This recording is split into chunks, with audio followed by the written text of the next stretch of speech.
ஒரே ஒரு விபத்து அவளின் வாழ்க்கையை மாற்றியது. அதுவும் சாதாரணமாக அல்ல, ஒரு சாதனையாளராக. ஆம், ஒரு காலை எழுந்த பெண் எப்படி சாதனையாளராக மாறினாள், இப்பொழுது பார்ப்போம். அவளின் பெயர்தான் அருணிமா சின்ஹா. வாலிபால் வீராங்கனையான இவர் ஒரு நாள் ரயிலில் பயணம் செய்து கொண்டிருந்தார். அப்போது அங்கு சிலர் கொள்ளையர்கள் வந்தனர்.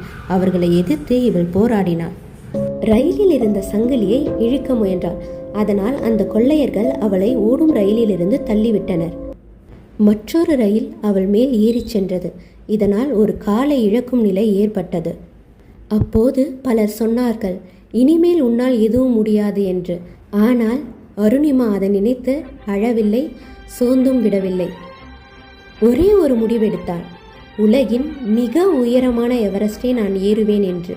ஏனென்றால் அது அவளுடைய பல நாள் கனவாக இருந்தது. அதற்காக அவள் பல மாதங்கள் கடுமையாக முயற்சி செய்தாள். ஆம், வெறும் 2 வருடங்களில் அவள் எவரெஸ்ட் சிகரத்தை அடைந்தாள். விபத்து நடந்து 2 வருடங்களில் எவரெஸ்ட் சிகரத்தை அடைந்து உலகையே ஆச்சரியப்பட வைத்தாள்.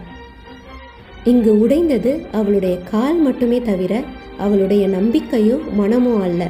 தொடர்ந்து முயற்சி செய்தால் வெற்றி அடைந்தாள். தோல்வி என்பது வெறும் முடிவல்ல, அது மீண்டும் எழுவதற்கான ஒரு வாய்ப்பு. இங்கு நம்மில் பலர் உடல் ஊனம் எதுவுமின்றி முயற்சி செய்ய தயங்குகிறோம். காரணம், நம் உடலில் ஊனம் இல்லை, நம் மனதில் இருக்கும் ஊனமே அதற்கு காரணம். இனிமேலாவது முயற்சி செய்வோம், நாம் நினைத்ததை அடையும் வரை. நன்றி, வணக்கம்.